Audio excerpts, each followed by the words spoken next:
និទានអប់រំសម្រាប់កុមាររឿងចចកពាក់ស្បែកជៀមមានឆ្កែចចកមួយក្បាលដែលតែងតែចាំមើលវងជៀមនៅចិត្តវាស្មៅរងចាំឱកាសប្រមាញ់មកធ្វើជាអាហារច្រើនថ្ងៃក្រោយមកចចកនៅតែតាមមើលជៀមពីចម្ងាយវាមិនអាចធ្វើអ្វីបានព្រោះអ្នកគង្វាលតែងតែមើលវងជៀមបានយ៉ាងល្អគ្រប់ពេលវេលាបន្ទាប់មកឆ្កែចចកក៏គិតឃើញឧបាយកលមួយវាគ្រប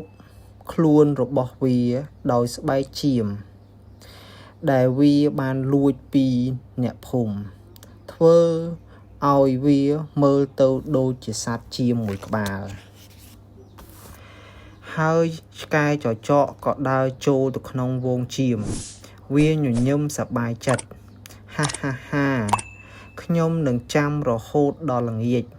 បន្ទាប់មកខ្ញុំនឹងស៊ីសាច់ជៀមឲ្យបានឆ្អែតម្ដងពេលល្ងាចឆ្កែចចកត្រូវបានដេញចូលទៅក្នុងទ្រុងជាមួយនឹងវងជៀមតែចៃដន្យអីនៅយប់នោះអ្នកគង្វាលជៀមចង់បានជៀមមួយក្បាលមកធ្វើជាអាហារ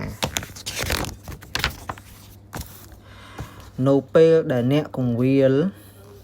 ចូលទៅក្នុងទ្រុងសត្វជៀមក៏រត់ប្រសេកប្រសាចចេញ